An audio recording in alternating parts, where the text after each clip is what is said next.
course that is designed to free you from samsara. Can anybody tell me what the word samsara is?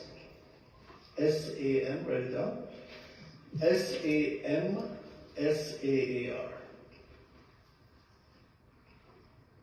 Okay, this word samsara is made of two Sanskrit words. It's very important that you know the meaning of them as well.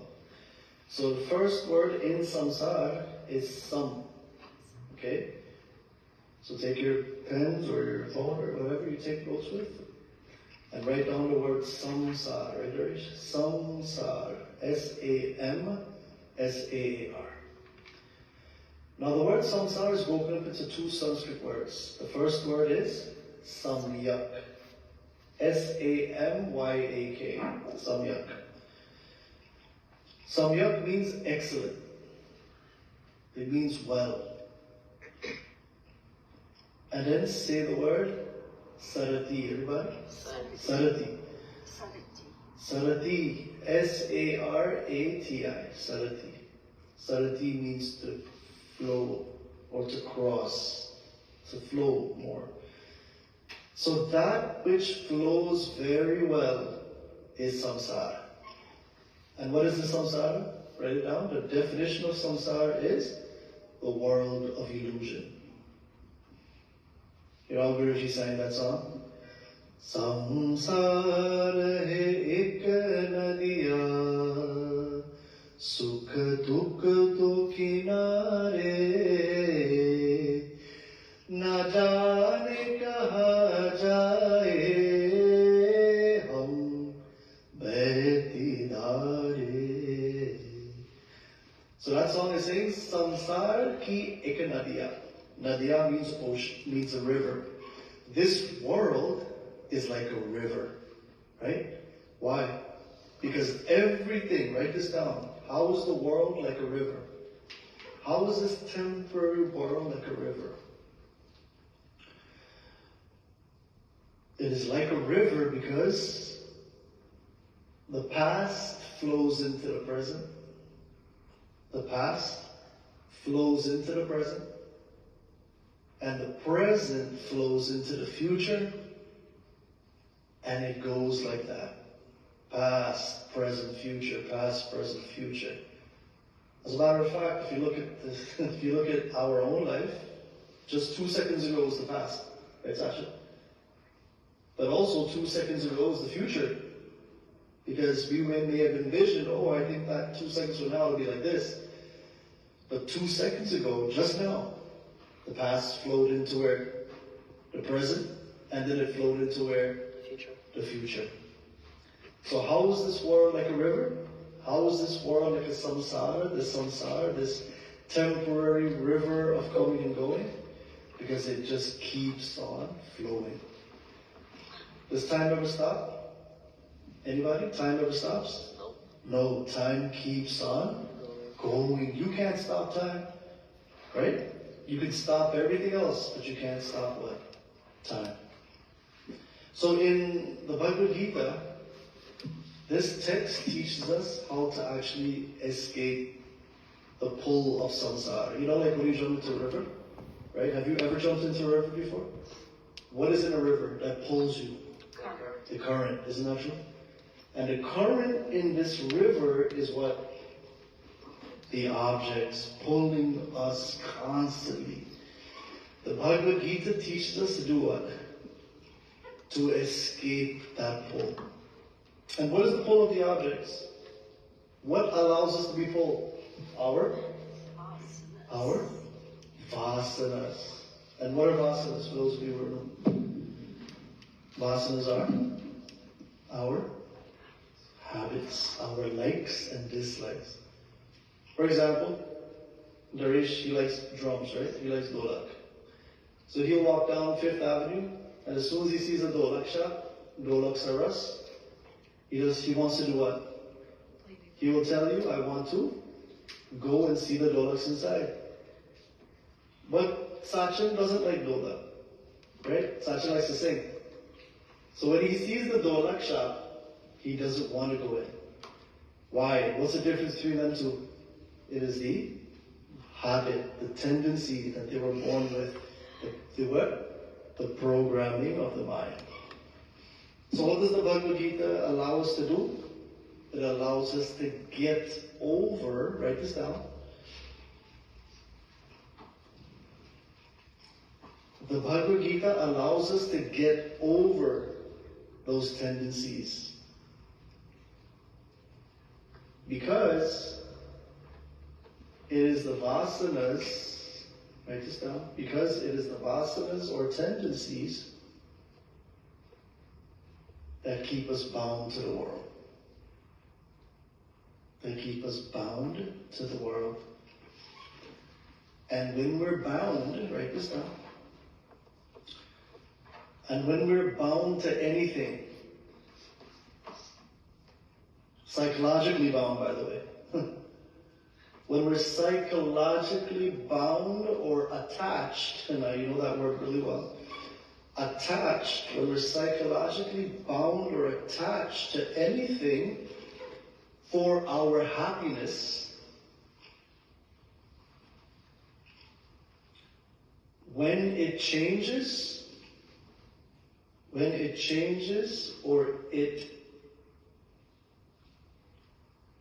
goes or dies or departs or leaves us, there will be sadness and sorrow.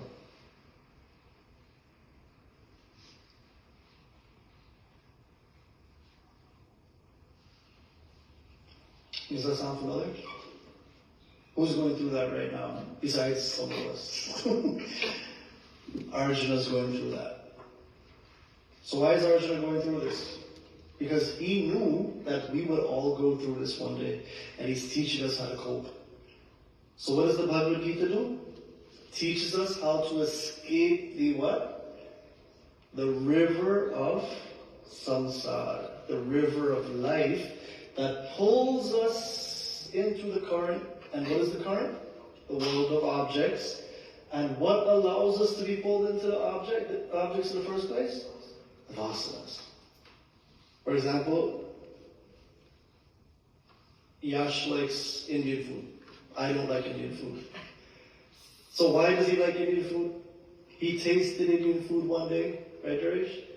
And when he tasted Indian food, what did it register in his mind? A like. And that like became a habit. You see, before he went to the restaurant, did he like Indian food? Because let's say his friend said, all right, let's go to the Indian restaurant. No, I don't want to go. I don't care for Indian food. But I love Indian food. No, I don't care for it. Then he finally goes, he tastes the Indian food. What did it imprint in his mind? An impression, a positive like for the Indian food. And that's what our psychology is. It's a series of imprints of likes and dislikes that allows us to go into the world of objects looking for happiness or run away from those objects. But some people may run to the thing you don't like for happiness. Right? I don't like to go to nightclubs. Right? I don't think anybody here does either, but we shouldn't judge anyone who does. I just don't have the like for it. Right? Whoever has the like for it that brings them happiness, they go. But I don't have the like, so I'll never go. That's how it works. That's why I hope I never go, because I might like it. So in this way, our whole mind is just full of these vasanas, of these likes and dislikes. And in Arjuna's case, what was the thing he liked, Naresh? What did he like to do? He liked to fight wars.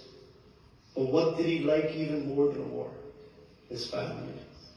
And as the best warrior that ever lived, as the best warrior that he knew and the people knew that can defend the people and defend that which was right, he put the attachment to his family first. Okay, write this down. If in our lives,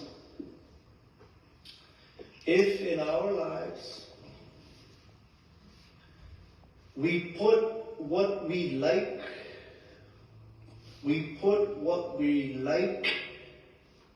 what we're comfortable with. If in our life we put what we like, what we're comfortable with, ahead of duty, then the attachment to the object will stop you from achieving your goal. The attachment to the object will stop you from achieving your goal. For example, write this down. For example, a kid who likes to sleep has the vasana, he's attached to sleep, it makes him happy. A kid who likes to sleep chooses to sleep rather than go to school. Chooses to sleep rather than go to school. What will happen because he skips school? Anyone? What will happen because he chose to skip school? Yeah, Sasha. He'll miss out on what's getting learned. He'll miss out on his schoolwork, and what will happen? And he wouldn't learn anything. He won't know anything, and what else will happen? Will he graduate? No. No. So because of his attachment to sleep, what happened to his whole life? Ruined. It was ruined because he chose not to do his Work. duty. And write this down. Our ultimate goal, and this is the main point, our ultimate goal is inner peace. We all want inner peace. Every one of us. Even the amoeba, the earthworm. We all want inner peace. But we're going into a place that we're comfortable. We're going into the places that we're comfortable, which are the objects, people, places, and things that we get attached to. Write that down. That we get attached to mentally. It's the mental attachment, not physical attachment, mental. And then we say we cannot live without it.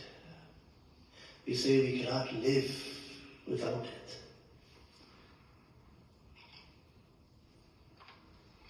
This is the cause of our sorrow in life. Okay?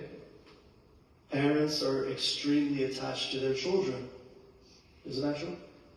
Idiot, right? It's a natural thing. As a matter of fact, if you ask a parent, can they ever live without the child? They'll say, no, I can live without anybody else, but I want my child forever. Now, is it a guarantee that that child will be in your life forever? Never a guarantee. Nothing's guaranteed. So when a parent becomes attached to that child, thinking that that child will be there forever, when, let's say, God forbid, the child leaves before the parent, what are they left with? They're left with sorrow. When two people come to the altar, they say, I do, and they say, until death do us part, what are they saying? That when death comes, I will leave you. But nowadays it's happening voluntarily before death. So nothing, is anything guaranteed, Sachin? Nothing is guaranteed. And that's what you learn here. They don't teach you this in school. And the reason why I emphasize it again and again and again is because what am I doing? I'm trying to make an impression in our minds, including me. So when the object leaves my life, whatever the object be that I like, I will be okay with it. So how do we get out of samsara? You have to have a purpose. You have to take your mind away from the selfishness that is within us naturally to go after the objects and finally discover a purpose. So let's look at chapter 3, the chapter of purpose, unfoldment through action. Okay, we're all trying to unfold through the Gita, unfold like a flower blooms. Isn't it beautiful when a flower blooms? Does anybody ever see a tulip is closed up? Does anybody ever like a closed tulip? No. People like what? When the flower is open and you can smell the fragrance thereafter. This is our life. The fragrance can only come if we unfold through the Bhagavad Gita. So let's chant this beautiful verse that tells us what the goal was, okay, that we saw just now. Chapter number 3, verse 17. Yasvat Mara Tirevasya Yastvat maratire syat. Everybody? Yasvat maratire syat. Chapter 3, verse 17. Yastvat maratire syat. Maratire syat. Maratire syat. Maratire syat. Atma triptascha. Atma triptascha. Atma triptascha. Atma triptascha. Manavaha. Manavaha. Atmanyeva cha. Atmanyeva cha. Santushtaha. Santushtaha. Tasya karyam. Tasya karyam. Na vidyate. Na vidyate. Everybody try the verse together. 1, 2, 3, go. Yasvat maratire syat. Atma triptascha manavaha. Atmanyeva cha santushtaha. Tasya karyam na vidyate. Very good. So this verse is saying, the man who rejoices only in the self, he's no longer pulled by the objects, he's no longer attached to that object for his enjoyment or his happiness. He doesn't look at the object as a happiness factor, but he looks at it as a utility factor. Write this down. Utility factor versus happiness factor. Utility factor versus happiness factor. What is utility factor? Usefulness? Huh? Usefulness? Yes. How I can use this object for my success. The usefulness of it. Advancing the material world. For example, getting a job. I need a job to acquire money so I can live. Utility factor. You won't necessarily like your job. Right? So there's no happiness factor in work. Especially when you're working for a paycheck. Right? We're not going to be perfect individuals and say, oh yes, I'm going to like every day of my job. Even a person who has the best job doesn't like every day of it. Isn't that true? Right? I can say, oh, I love being a doctor, but there'll be some days where I'll be like, no, I can't deal with them anymore. I need a PTO, personal time off. PT. Now they have MH days, mental health days. Acharya, I was at work all week and I just had to use my mental health day. I said, why? Because no matter how much I like this job, somebody's there that is going to drive me crazy. You guys understand? So the happiness factor in a job is relatively low, but the utility factor is relatively high. Going into the world of objects, write this down. To avoid being attached to anything for my happiness,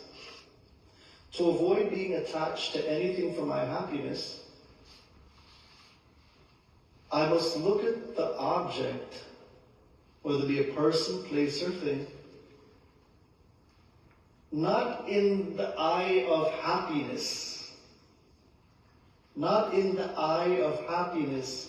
Because I can't find happiness in another thing. I only can find it within me. In Arjuna's case, he was looking for happiness in his family, in them being alive. But that was his problem. He was attached to them, therefore blocking him from experiencing true happiness. So the happiness factor, what was the last thing I said just now? The happiness factor. The whole sentence. I can only find happiness within me. I can only find happiness within me. Okay? That is the utility aspect. Right? Utility means I shouldn't be attached to that object. I should see how the object can help me advance to my higher state of being. Write that down. Utility means I should see how the object can allow me to advance to a higher state of being. Have you guys ever heard of the Maslow's hierarchy of needs? I want you to Google it tonight. Write it down. Maslow. M-A-Z-L-O-W. M-A-Z-L-O-W. Maslow. Maslow's hierarchy. Hierarchy, yeah? H-I-E-A-R-C-H-Y.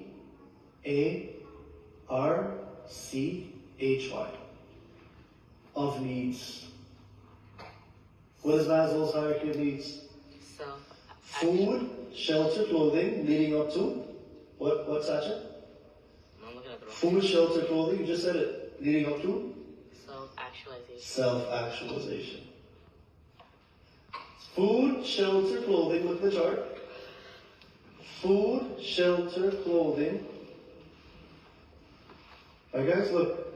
Food, shelter, clothing, leading up to what? Self-actualization. What is self-actualization? Exactly what chapter 3 verse 17 says. When I engage in a purpose, it takes me away from my selfishness, and I'm able to not look at the object in the happiness quotient or the happiness factor, but I look at the object as a means to take me to consciousness. For example, without food, can you come to Mandir? Nope. Let's say you didn't eat all week. And I told you, come to Bhagavad Gita class. You'll learn about your true self and the goal of human life. What would you tell me? I need food. Acharya, I don't care about Bhagavad Gita right now. I need food right now. Like yesterday. So unless you have food, shelter, clothing, a means for living, can you even contemplate a higher self? Absolutely not. So this is what the Maslow's hierarchy of need is. And you see food, shelter, clothing, it is also known as utility. Write that down. Food, shelter, clothing, or even a person. You may need a person to help you in life. Whatever you need to be comfortable in life to contemplate a higher reality, that is utility. You know, like when you're injured, right? What do you use? A crutch. Isn't that true? A walking stick, a crutch, a wheelchair, a cast. But is the cast forever? No. Temporarily. It has a what? It has a utility. What? It has a utility value. Similarly, all the objects that you can ever think about, that you ever wanted, that you ever clamored for, that your mind ever said that you needed to be happy, analyze it. Is it the source of happiness? Is it going to grow me? Write this down. Any object, any person, any place that you're going after, that your mind tells you to go after, write this down. It's very important. Any person, place, situation, or thing that your vasanas, now I'll use a technical term that you know the definition of, that your vasanas, or habitual tendencies, or habits, or desires, tells you to go after for happiness,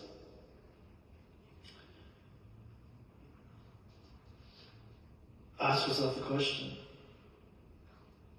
will it bring me true happiness? That's the question. And the answer is no, because it too will leave. Things are always good, write this down. Things are always good when things are around us that we love, or the things that we are used to. Things are always good when the things that we love are around us. But when they leave, we are left in pain. But when they leave, we are left in pain. And this is a universal story. It's everybody. Why? Write that question down. Why? Why is it like this? Because we're looking for a happiness factor in the object. That's why. We're looking for a permanent happiness factor in the object. Well, the truth is we can never find permanent happiness in anything.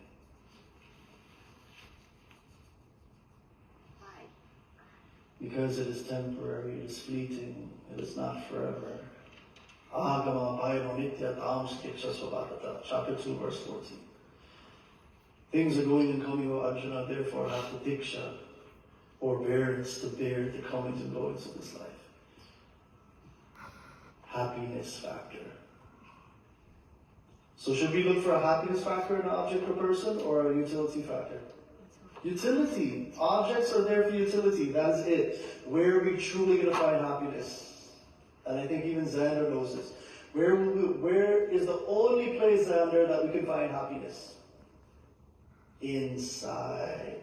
Do you like ice cream, Xander? Yeah. What flavor? Chocolate vanilla. How do you feel when you eat chocolate? I don't know. You feel happy or sad? Happy. Yes. Now where are you feeling happy? Outside or inside? Inside. Yes. So if happiness was inside you all along, did you really eat the ice cream? No. So even Xander can answer the question. So going back to the thing now. That person who finds a utility factor in the objects uses them as Maslow's hierarchy of needs says, food, shelter, clothing, XYZ, whatever you need to get to self-actualization is perfectly okay. Use the wheelchair, use the crutch by whatever means, yena, kena, prakarena, in whichever which way possible, by whatever means necessary. Use the object to get to where you need to be, because you need food, for example, to be able to come to Mandir and study. Right? In Guyana they say empty sack nastano. Empty sack. So what is a sack? The sack of rice or flour. A bag of flour can't stand if it's empty. You need certain objects for you to do what? To be comfortable enough in the mind for you to even contemplate knowledge. Acharya, I can't come to Mandir. Why? Because I have 4 jobs. Without 4 jobs, I cannot survive. Better luck in the next life. Right now, your karma is to work. So he needs to go and work. So he can do what? Provide for his body. But you are blessed, whoever's here tonight. You're blessed. You have the objects that it took. A car, legs that work, food on the table, a house, a roof, comfortable lifestyle, maybe not 10 jobs, but maybe 2 jobs. You have enough time, because of the objects that you have right now, to contemplate something higher. So what was Arjuna's problem? He looked for happiness in the objects that are what? Coming and going. And he failed to do what chapter 3 verse 17 says. The person who rejoices in their self, but who is satisfied with the self, who is content in the self alone, for him verily there's nothing more to be done. He didn't need any more things to get him to where he needs to be. He didn't need to do anything else, because everything that we're looking for in the world, relationships, people, places, situations, all of it is simply to bring us what? What are we looking for? Happiness.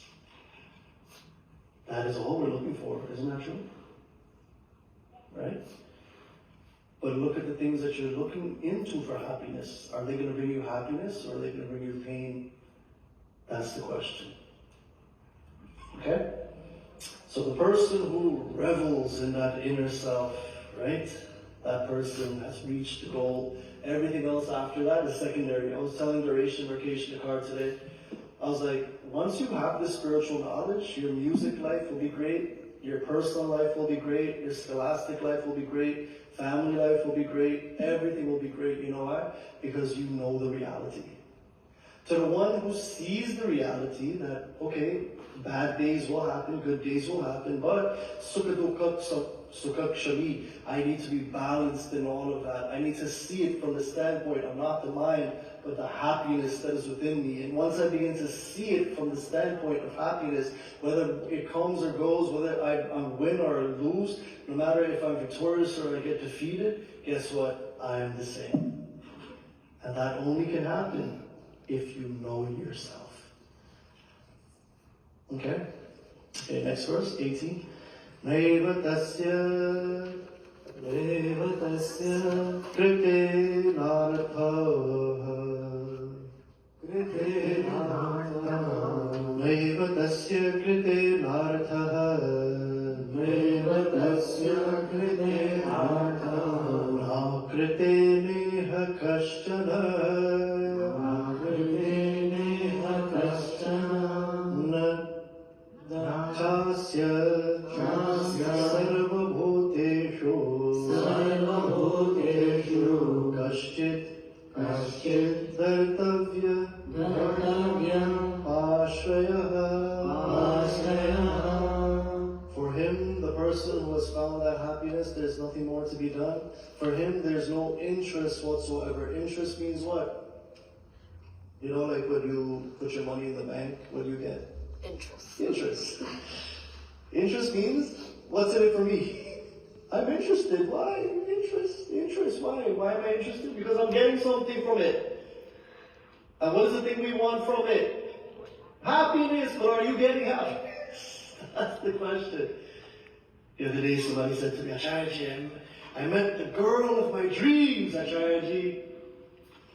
But I was happy only for one day.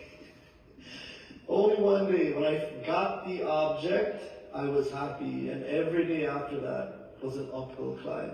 As a matter of fact, my mental energy's gone, physical energy's drained, everything, even my bank account. The bank account is drained too. So if you meet the wrong person thinking, and here's part of the Maya, right? What is Maya, Darish? Maya means the illusion. What is the illusion?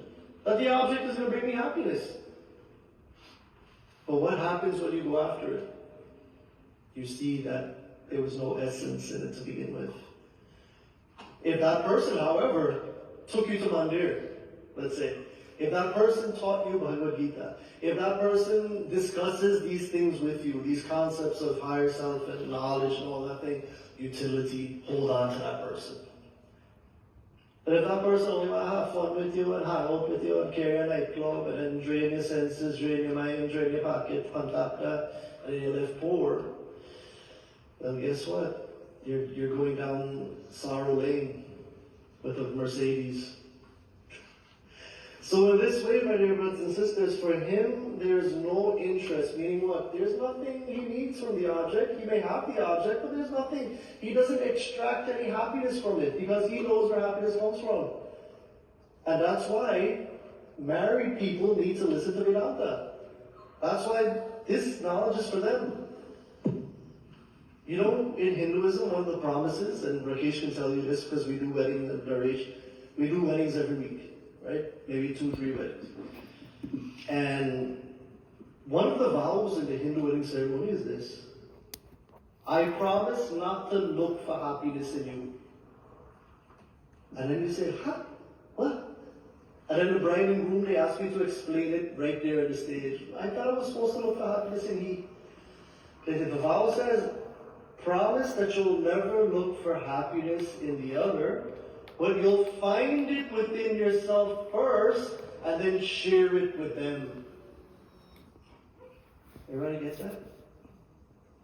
What is the difference between looking for it and sharing it? Zach, can you tell us? What is the difference between looking for happiness in another and sharing it?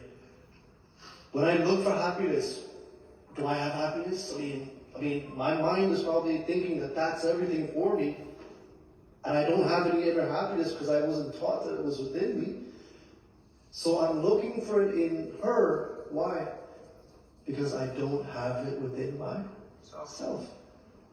But if you spend from age 1 to 25 developing yourself, reading the Gita, developing, reveling as chapter 3 verse 17 said, right? Choosing a purpose in life so I can get myself away from my selfishness, away from the current, away from the pull of samsara, the world of coming and going, and I begin to dive in myself through kirtan, through coming to mandir, through meditation, through purpose, and allowing myself to be hollowed so much so that the likes and dislikes don't pull me, and I'm equally balanced. There's only happiness within me now, right? It was dark before within my own self. I realized that the darkness came not from within, but because I was lacking things in life. If I learned where true happiness came from, then and only there, when I know where true happiness can be found, can I share it with that person. Otherwise, I'm looking for it. Right? Let's say, I don't know. Let's say Daresh is Rakesh's friend, right? And Rakesh said, I'm going to look for happiness in my friend here, Daresh. The day Daresh stopped hanging out with him, what happened to Rakesh? Rakesh you know what? He could do with his life. But let's say Rakesh from 1 to 25, he came to Bhagavad Gita class, the things that he'll teach him in school, where he understood the role of the object as just a utility thing that should be attached because happiness is within me. And he knows where true happiness is in for 25 years. He's been studying this, and his mind is full of happiness, not outside, but within. When Daresh leaves, would he be sad? Would Rakesh be sad? No. He would have expected it. Right? Enjoy the object when it's in front of you. But when it departs, let it go. Right? There's a famous saying, if you truly love something, you gotta learn to let it go. That's how you know you truly love someone. That if they depart for greater things, you let them go. Wish them well on their journey. Because nothing is forever. Right, guys? So, the Hindu wedding ceremony, going back to that. How is it relevant to this? Why should married people read the Bhagavad Gita and understand this? If they found happiness within them, are they looking for happiness anymore? No, because they already found it. So why are they getting married? So they can share that happiness with a partner if they choose to. But finding a person like that is hard. Anyway, if you find one, right, no problem. That will be the person you share your happiness, share your experiences with, and you both will take each other up the ladder to where? To the higher self. See, my dad always used, when he did a wedding, right, I remember his hands were very beautiful like this, not like mine, but he had nice hands. Anyway, he used to put his hands like this. I remember I was like voracious, I was like 14, and he used to do the weddings. And he would put his hands like this, I remember. He used to tell the bride and groom, your marriage is a triangle. And they used to be confused. Triangle? He said, yeah, it's a triangle. The dulaha, the groom, is here. The dulahan is here, the bride. And God is here. What is the goal of your marriage? Right now, the world of differences is with you right now. When newlyweds are there, they have different opinions. They do things differently. Their styles are different. But as they go through time, what happens is the distance between the two sides is less. Until one fine day, they take each other through spiritual practice to that one supreme self, where they don't even see two people anymore. There's only one. And this is what this verse is saying. There's no more interest in the object. Meaning what?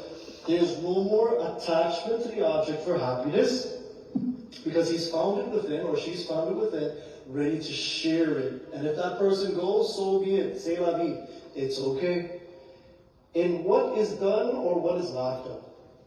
Nor does he depend upon any being for any object. Okay, next verse. Tasmad asakta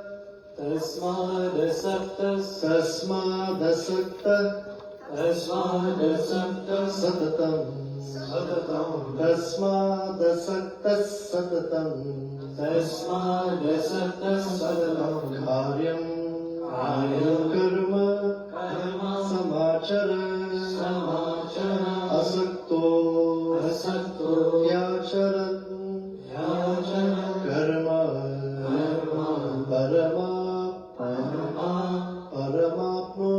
paramapnoti purushaha. Therefore, always perform actions which should be done without attachment. Utility value. Therefore, always perform actions. If you have to act in the world, do it without attachment to the fact that thing is going to bring you happiness. You're going to live a deluded life, delulu. You're going to be deluded if you think that person, place, or thing is going to bring you happiness. If you go and enjoy the world, so be it. The world is there for you to enjoy. But there's always a repercussion for your actions. Be prepared to live with the consequence, but do not be attached to that object for your happiness, nor the consequence. Because either one will bring pain, and you have to find it within you. Therefore, always perform actions which should be done without attachment, for by performing action without attachment, man attains the supreme. When you work, what are you expecting? What are you attached to? Moolah! You're attached to the money. Isn't that true? The paycheck. You want that. That's why you're working. Does anybody work for free? Yashomati? You were, okay, except the charity. But when you were working at Sullivan and Cromwell, you were expecting a paycheck. Anybody who works and does a mundane job, right, to pay the bills, perfectly okay. They are looking for a reward. Would you say that we're attached to the reward? Isn't that true? You're attached to what's Acharya? You're attached to the paycheck. Isn't that true? Let's say you had a summer job, mowing lawns, right?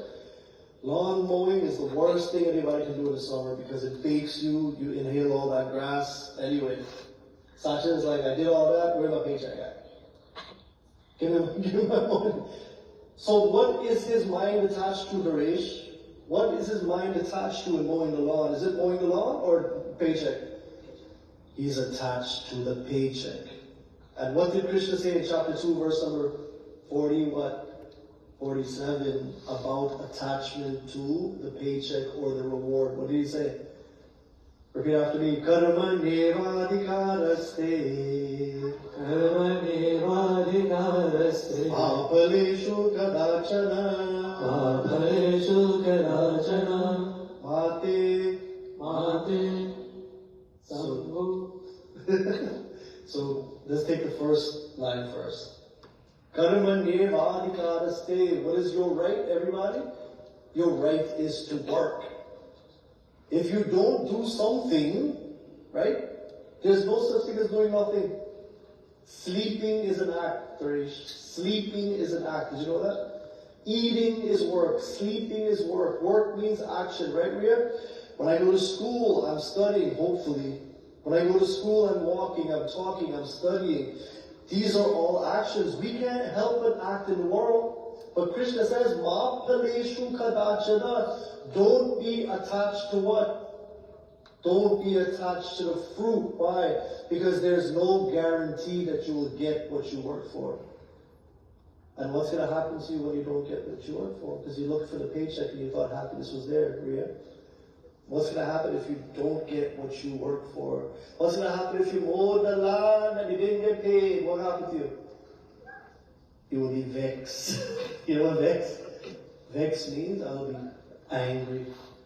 And what will happen if you get angry? You will bring pain to yourself. So that verse, chapter 2, verse 48, is a direct link to chapter 3, verse 19. Make a note of that. If you ever have to do a pravachan, one day, Sachin, when you're in a funeral home, it's not funeral home, you know that. You can give this verse. Chapter 2, verse 48, write that down. Right? Chapter 2, verse 47. And then link it to chapter 3, verse 19. And tell them, when you're alive, don't wait for this man who dead in his casket. He can't walk no more. He don't walk. He can't walk. He don't. But you people who are alive, his time is up, but you are still alive. Why is Gita read in the funeral? Right today was with Sachin's dad. I went to the same Shraddha that he was at. He was performing a Shraddha, and I know the people, so I ended up there. And I was speaking to all of them, and your dad, was there too, and he gave a wonderful pravachan too. And I told him that the reason why people read Gita in Shraddha is not for the deceased. Don't get it wrong. Don't get this wrong. It's not the deceased. It's for who? The people who are alive. So when Sachin goes to the funeral home next time, he'll say, I perform actions not for any other purpose, but for what? For the attainment of the higher self. When you act in the world, don't go after it looking for the reward because you will be disappointed. But what should you do? enjoy the process. How many people look forward to Friday? Yeah, Friday. How many people look forward to Christmas vacation? Yes. Well, what happened to all the time in between that? School. We wake up like a zombie. Again, I have to wake up and go to the place. Oh, Bhagavad, I like that. But dear brothers and sisters, the reason why you're feeling bad when you get up, even if you have to go to that bad place to work, is because you're attached to the work. Not in a good way, but in a bad way. What you have to begin to do whenever you're going to a place where you think it's bad, but you have to go there anyway, write this down. Dedicate even the worst action to God. Dedicate even the worst action, the worst job. Let's say your job was to mow lawns. I dedicate this to my Lord.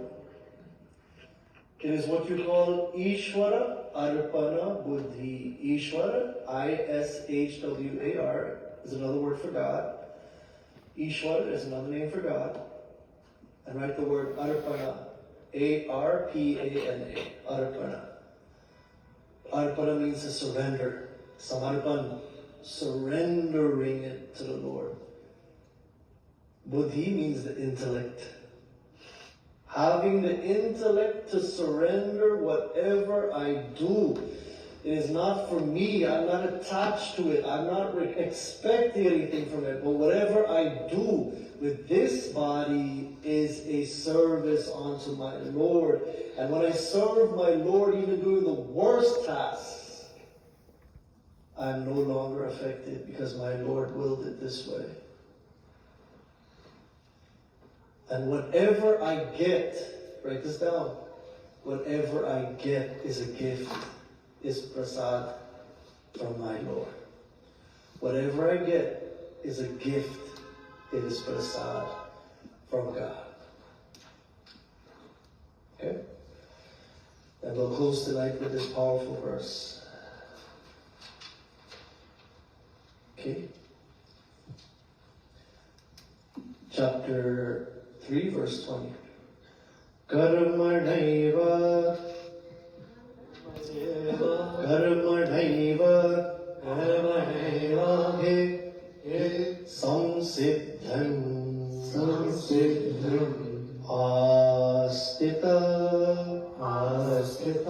janakadaya loka sangrahame vapi sampashyan karkumarhase. Janak was the great king, and others who were great attained perfection verily through action that was unattached to any result. They didn't look for happiness in the action, they dedicated it all to a higher being. And in dedicating it all to a higher being, that higher being provided for them. And what else? In working not for themselves and the fruit, they were open to what? Peace of mind. Because when you're too much attached to the object that you are going to get as the reward, you don't concentrate in the present moment. The past flows into the present, the present flows into the future, and we get lost in the past and the future, and we forget the current moment. We forget to be happy within and revel in that happiness, independently happy from even the task. Even with a view to protecting the masses, you should perform this type of action, which is called non-attached, selfless work. Finally, what does the wonderful Lord say in this class? Yadya dacharate shreshtaha tattat eve rojanaha sa yat pramanam kurute lokas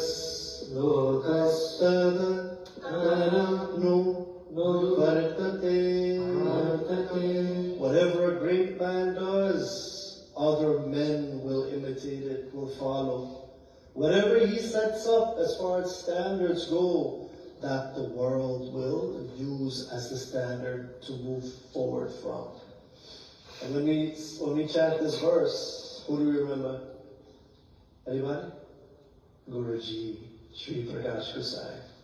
Whatever a great man does, other men will imitate. How many people that try to imitate him till now? Sing like him, speak like him. People who don't have here a big beard, a nice grey beard, nicely lined up and everything. I would ask him, you go barber for that? He said, no, I'm just doing this. Line up his beard, not like me, man. He line up his beard, nice grey, nice beard. Pepper and salt beard, yeah. And I asked him, you line it up yourself? No, I do it myself. Anyway, people who don't have beard, and they're giving pravachans, they're trying to be like him. My father used to do this to his beard a lot. People who don't have beard, no, never do this.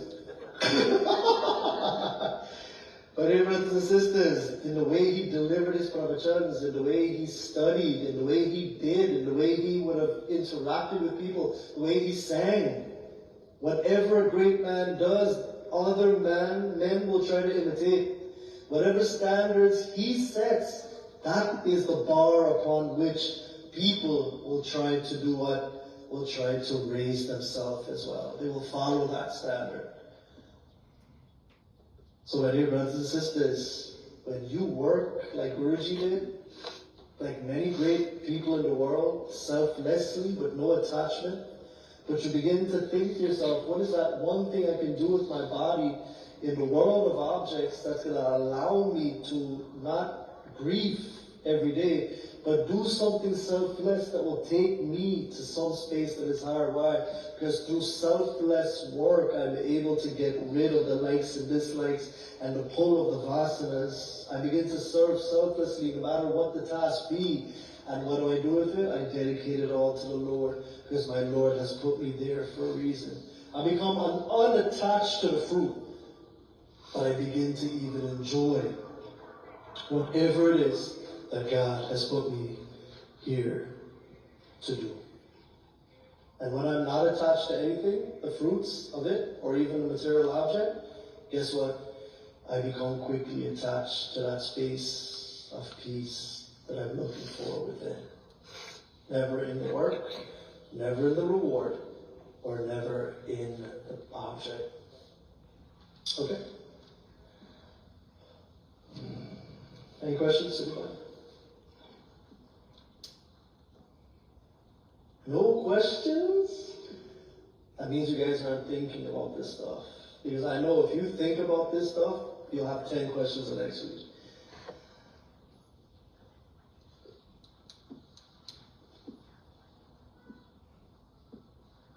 So, if you think about this when you go home tonight, or even during the week, just ponder, reflect on your notes. You'll see questions will pop up. Don't worry, I was like you when I was studying in my course in India 10 years ago. I never had questions. I used to think I was the only silly one. Everybody had questions, everybody, they always had questions for my teacher, my Acharya. But I used to feel that we adults like that I had no question. But it was because he was so clear. Right? The teacher, when the teacher's clear on the subject matter, there's no question. But if he's unclear, you'll have the world of questions. But they still had questions.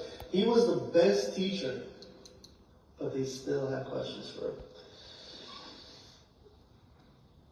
Alright? Okay, good. So that's enough for today. Let's do Arti. Yes,